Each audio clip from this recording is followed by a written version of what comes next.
مسلمانوں کے خلاف شدید فسادات، 12 یا 15% مسلمان کبھی بھی براہ راست اگریسو ہو کر ہندوؤں پر حملے نہیں کر سکتے. اذان پر پابندی، مسجدوں پر پابندی، بندے ماترم لازمی قرار دیا گیا. تمام وہ مسلمان علاقے جہاں مسلمانوں کی اکثریت بھی تھی، اردو زبان پر پابندی، مجبور کیا جاتا کہ ہندی زبان تمام مسلمانوں کو سکھائی جائے گی. اتنی دہشت طاری ہوئی مسلمانوں پر، اتنا ناپاک چہرہ ہندو زائنسٹ کا سامنے آیا کہ 1939 میں جب ان کی حکومتیں ٹوٹتی ہیں تو قائد اعظم مسلمانوں کو حکم دیتے ہیں کہ یوم نجات مناؤ، خوشیاں مناؤ کہ اللہ نے تمہیں ایک ناپاک حکمران سے نجات دی. اور یہ وہ وقت ہوتا ہے کہ جب پورے پورے ہندوستان کے مسلمان اکٹھے ہوتے ہیں اور 1940 کی ریزولوشن پاس کی جاتی ہے.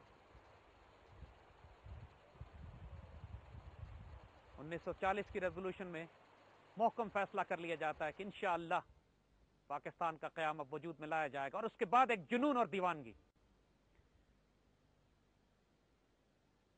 پورے ہندوستان میں مسلمان پھیلتے ہیں، ایک تحریک چلائی جاتی ہے.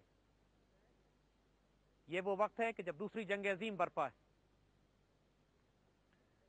اور پورے ہندوستان کی فوجیں، اس میں مسلمان، ہندو، سکھ، ڈوگرے، گورکھے سب شامل، وہ پوری دنیا میں بکھرے ہوئے ہوتے ہیں تاج برطانیہ کے ساتھ.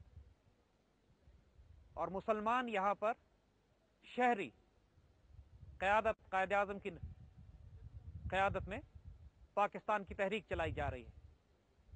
1945 میں سیکنڈ ورلڈ وار ختم ہوتی ہے. یہ تاریخی پس منظر آپ کو اس لیے دے رہے ہیں کہ آپ ان حالات اور واقعات کو سمجھیں کہ جس کے اندر پاکستان بنایا گیا تھا، کہ ان کا براہ راست تعلق آج ان واقعات سے ہے جو آج آپ کے اطراف میں ہو رہے ہیں. دھوکہ نہ کھائیے گا. 1945 کے بعد یہ تقریباً طے کر دیا گیا تھا، یہ دیکھ لیا گیا تھا کہ اب انشاءاللہ پاکستان کو روکنے والا کوئی نہیں. یہ وہ وقت تھا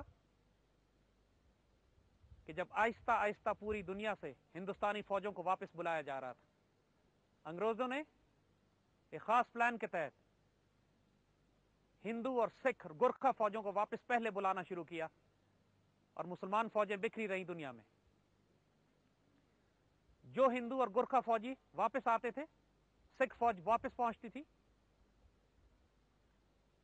انہوں نے ہندوستان میں سکھ دستے، بجرنگ دل، RSS،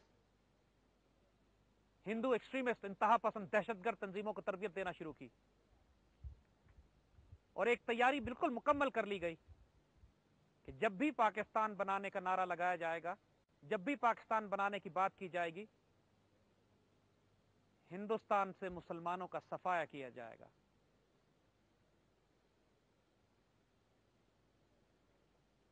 نائنٹین 47 میں جب پاکستان بنانے کی بات کی جاتی ہے، جب یہ ڈیسائیڈ کر لیا جاتا ہے کہ پاکستان انشاءاللہ 14 اگست کو، اور دیکھیے انگریزوں نے 27 رمضان نہیں چنا تھا، یہ 27 رمضان ان روحانی قوتوں نے چنا تھا، اس رب نے چنا تھا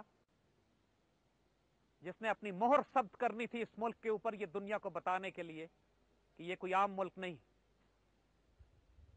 یہ ایک عام سلطنت نہیں ہے جو وجود میں آ رہی ہے. یہ ملائکہ کے نزول میں اللہ کے اذن سے قیامت تک رہنے کے لیے امت مسلمہ کا ایک مرکز، علامہ اقبال کا ایک خواب، احیاء الاسلام کا ایک بیس، اور کفار کی آنکھوں میں دھول جھونکنے کے لیے، کفار کی آنکھوں میں، ان کے دلوں میں، ان کے وجود میں ذلت دینے کے لیے اللہ ایک ریاست کو وجود میں لا رہا ہے جس کی حفاظت کی ذمہ داری بھی مالک خود اٹھائے گا انشاءاللہ، اور اٹھائی ہے. جب یہ پاکستان وجود میں آتا ہے تو جس پلاننگ کی جاتی ہے چند سال سے، اس تمام پلاننگ کو وحشی درندے اس ہندوستان کے مسلمانوں پر آزماتے ہیں. فسادات بہار سے شروع ہوتے ہیں، مشرقی ہندوستان سے. سب سے پہلے تاریخ نے یہ منظر دیکھا کہ دیہاتوں کے کنویں مسلمانوں کی لاشوں سے بھر گئے.